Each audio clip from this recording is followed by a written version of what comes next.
What's up, everyone? This is Bacon, and today we're going to be looking at Arthur, the new-ish hero that has been released in the game. So Arthur has been around for about 2 months now, but he was actually just added to the shop here, and so I want to talk about him. Before he was basically you had to spend a lot of money to get him, but now this is very reasonable to get him, in my opinion.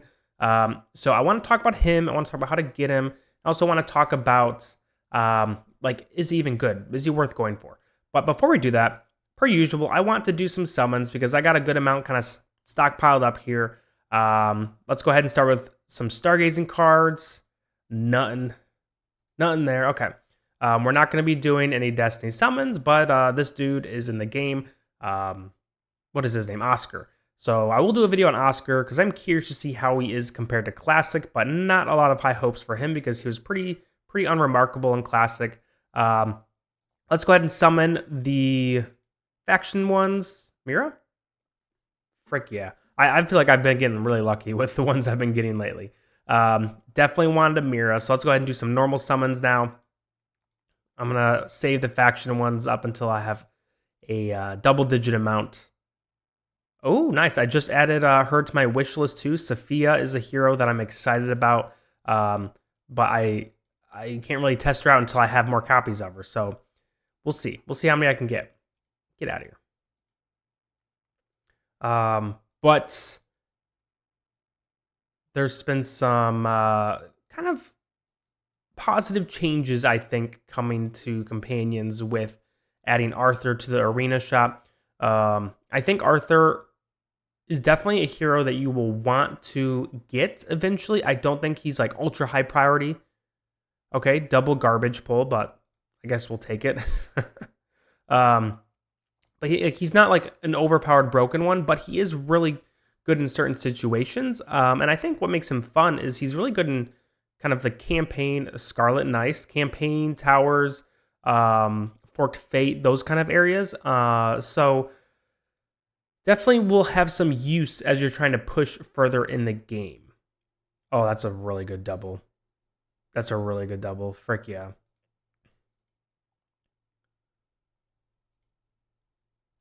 Man, that's some pretty solid pulls right there. I'm not even done yet.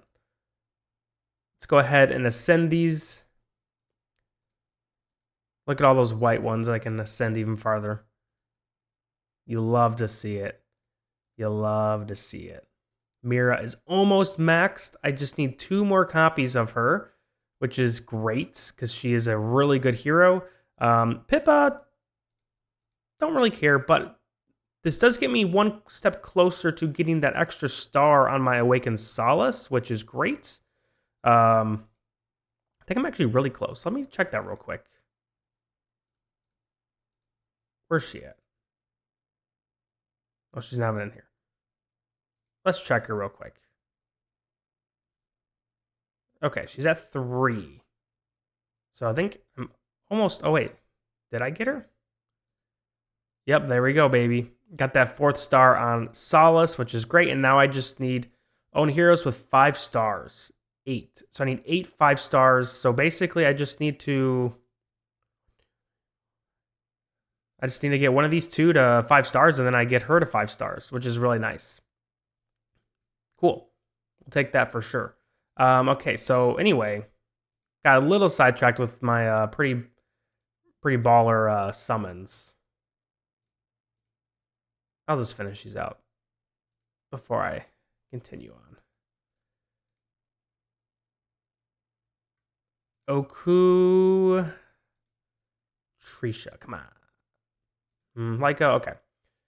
Let's do these. I feel like I always get 1 purple when I have a few of these. Nice.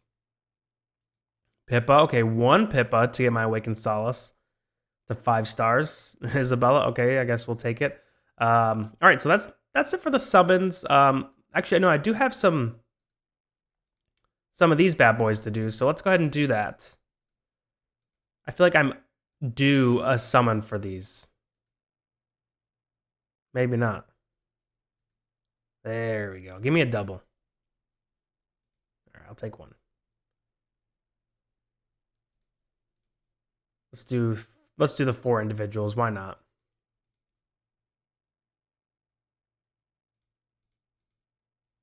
I don't know why it has the exclamation point on it.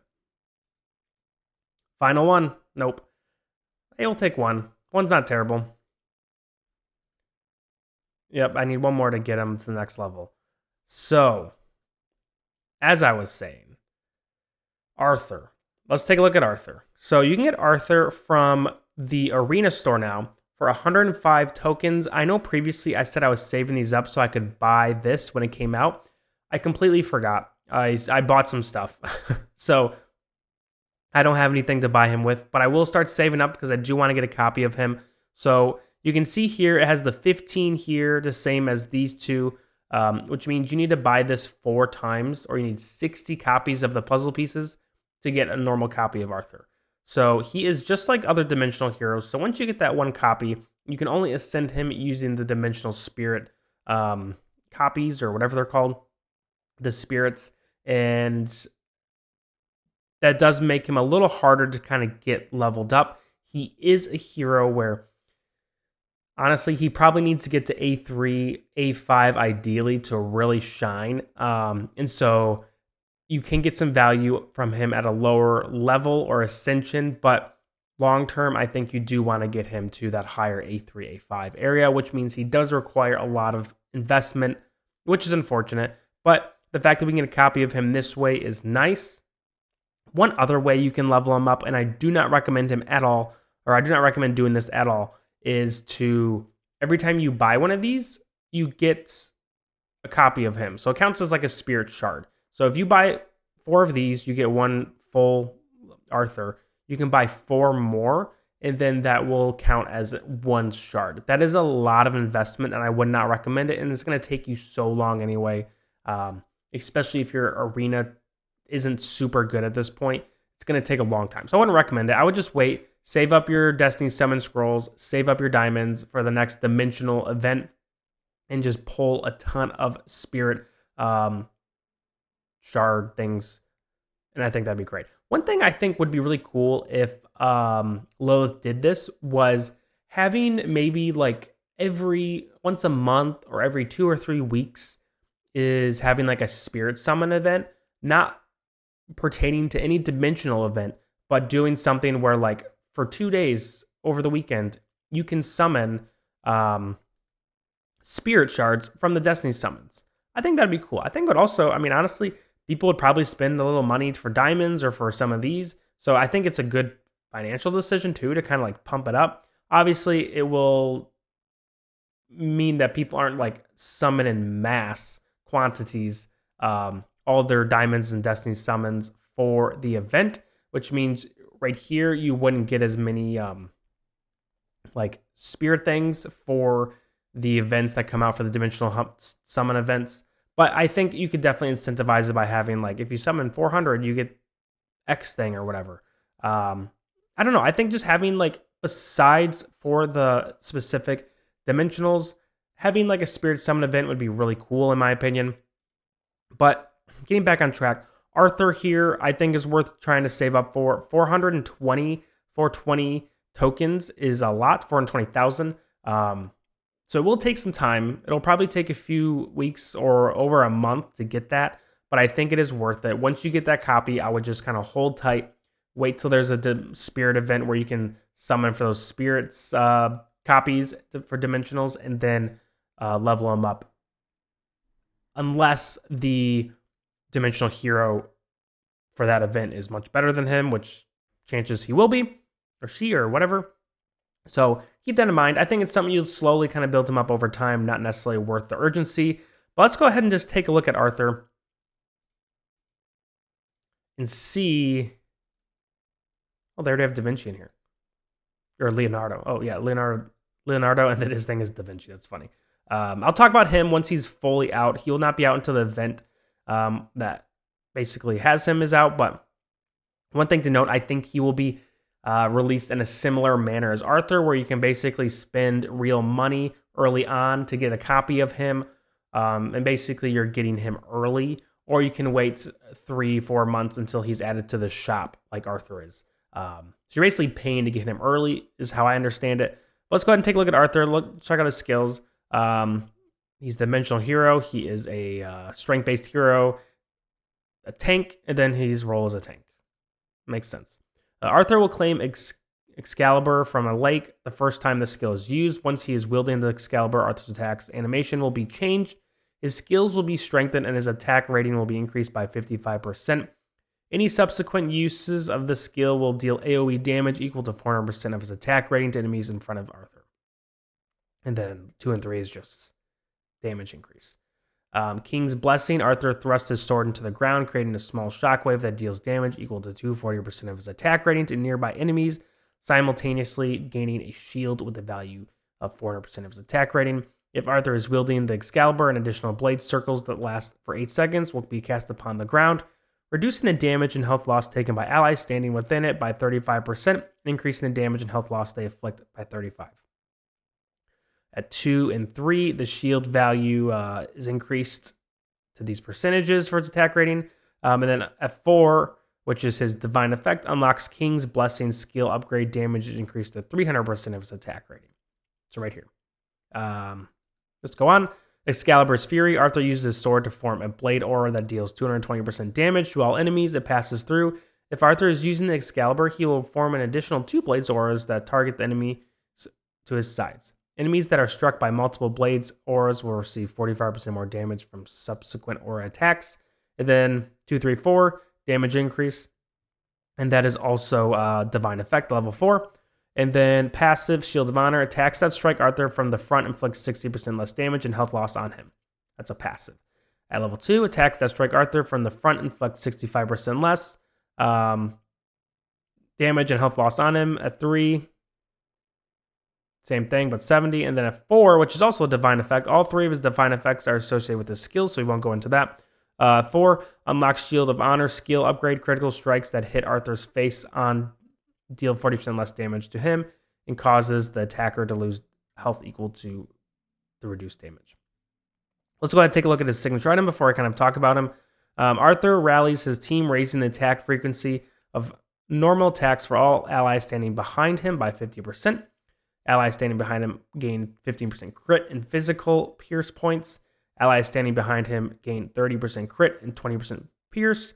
And then when there are 2 or more rallied allies in the battlefield, Arthur becomes immune to control effects and recovers 6% of his max health every second. So, kind of get an idea of how he is. He's a tanky boy. He reduces the incoming damage from attacks that are in front of him. He also has some shielding kind of thrown in there. But also, I think the thing that really makes him more than just a tank is his buffing of his allies, whether that's giving them sustain and not taking much damage, or his signature item, which boosts the crit rating and the physical pierce.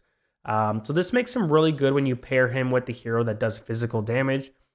Like Gwyneth is one that comes to mind. She is really good when paired with Arthur and put behind him. I can't think of any other like physical pierce heroes that's off the top of my head, but basically, that does a lot of damage and it's a lot of physical damage, and is behind him will receive a pretty substantial buff, especially if they are crit dependent. So I think Gwyneth is the one that comes to mind that really does well with him. Like I said before, getting to the A3, A5 point is really good for him. The A5 is this skill. After Arthur uses Smite, if any of his non-summoned allies, including himself, takes fatal damage, the skill is triggered. The affected hero becomes immune to all the fatal damage that was required to trigger the skill, and also receives a shield that lasts for 5 seconds, which is able to offset damage equal to 35% of Arthur's max health. Unlocks Shield of Heroes skill. And then we already knew that one, and then King's Blessing. What is this one? Isn't a skill, but there's 4 level 4s. Interesting. Okay. So yeah, the last one also gives a lot of, as you can see, basically a cheat death, if you want to say that. So, I mean, he does have a lot of value. He is I really like him. I think he's just a hero that is just overall really solid. Now, as far as areas that he's really good at, like I said earlier, campaign, Forked Fates, Tower, and then if you get him kind of maxed out, PvP, he can have some good value in there as well. But if you don't have him at A3 at least, I'd say he's probably not that great at PvP. Other areas, I would say he's slightly average or slightly below average, not really worth. In those areas, maybe a Dream Realm from time to time, but I think there are better options overall. He has a skin? Oh, okay. He doesn't. Let's go ahead and just take a look at him in the battlefield.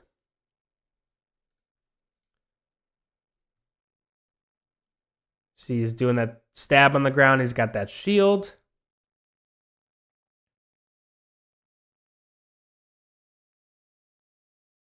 He also does some damage. He's not like going to be doing insane damage, but he's definitely able to do some damage, which is always a plus. You can see the aura around him protecting him and his ally. I do like his sword slam move. I think it's pretty cool. So, yeah, I mean, that's kind of how he works. Nothing too crazy. I feel like he's pretty cool hero. I like that he has some tankiness, some self-sustain, and some buffing for his allies. I really like when heroes have kind of a mixed bag of tricks. But that's Arthur. That's the video for today, guys. Thank you for watching. I look forward to making a video for Leonardo da Vinci. Very interesting hero, but I'm looking forward to make one about him when he is officially out. But thanks for watching. Hope you have a great rest of your day. Peace.